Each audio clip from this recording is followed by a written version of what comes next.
In this test case example, we will be using a policy for a fictitious web-based software called Continue. Let's say this fictitious software provides tools for organizing processes required to finalize conference papers, such as submitting the conference papers, reviewing them, discussing them, etc. We'll be using this Continue policy to demonstrate a common access control error called Undecided Rule. Similar to the not protected resource flaw described in other resources, this error occurs when there are no rules defined to instruct the system what decision to make when a specific request is made. This may create a security vulnerability due to your system's default decision being different than what you previously intended. For example, let's say there are 3 individuals at a company which have rules defined for them in Policy G. Policy G has a policy enforcement algorithm of permit bias because the company is generally more concerned with limiting these individuals' access than giving these individuals too much privileges. After a recent overhaul, the company made changes to the way they organize their network resources. In doing so, they created a new folder that they do not want these 3 individuals to be able to access.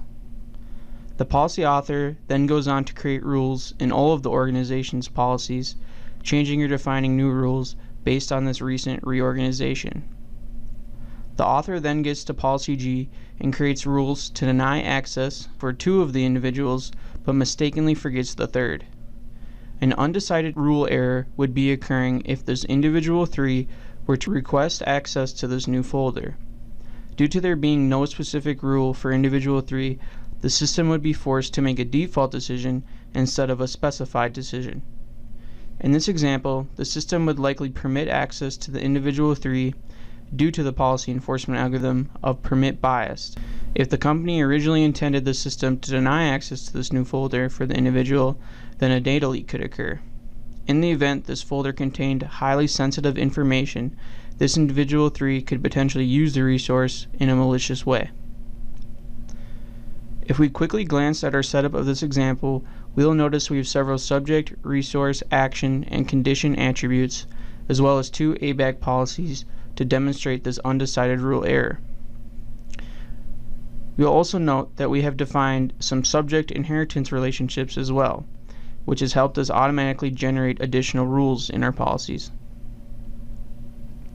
If we first look at PC member policy with a rule combination algorithm of deny overrides and a policy enforcement algorithm of deny bias, we'll see we have 15 rules, 6 of which are originated rules, meaning we manually created these, and then 9 inherited rules. These 9 inherited rules come from our subject inheritance relationships. We previously defined that all reviewer subjects will get the privileges of PC member subjects. However, rules with denied decisions are never inherited.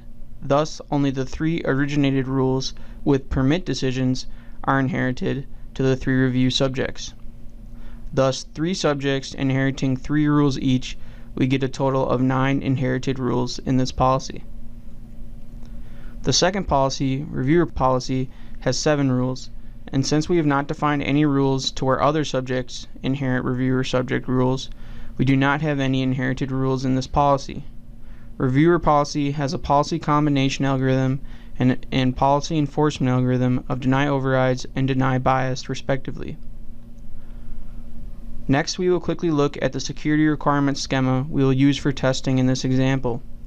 We have one individual security requirement in this example to test if reviewer PC member 2 is permitted to update resource review 4 under the condition it is not submitted. Let's say in our example we intend this reviewer PC member 2 subject to be able to update the resource. To test if this is true, let's run one combined policy verification so that we can see how our policies combined respond to our security requirement schema. We will click Model Verification, New Policy Verification, Test Case 3, and then add PC member policy and reviewer policy, and then select Combine Policy and Deny Overrides. We will see one verification result for our one individual security requirement contained in our test case schema. As you can see, our result is false, meaning that based on our 2 policies, PC member 2 has not been given permission to update resource review 4, which is not what we would have intended. To understand why we have generated this false result, we can click on our verification results to see which policy rule are matched with our result. If we first look at our PC member policy, we will see all match results are not applicable. If we sort our results based on action, it is clear we have not assigned any rules for subjects updating resources in this policy.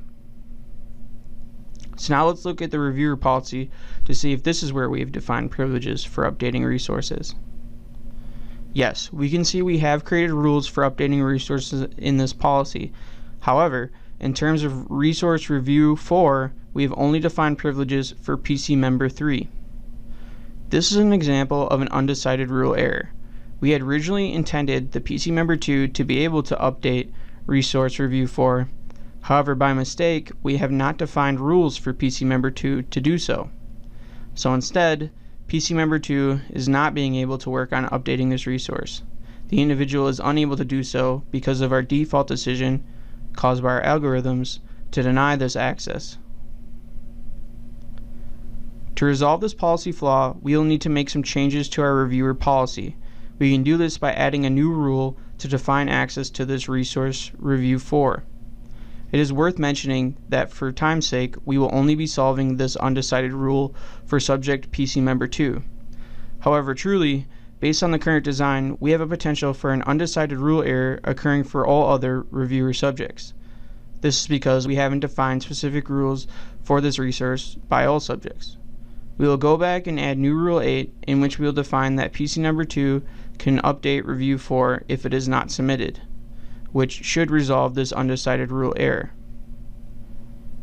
Now we will want to test again to ensure that our change is in fact resolving this error.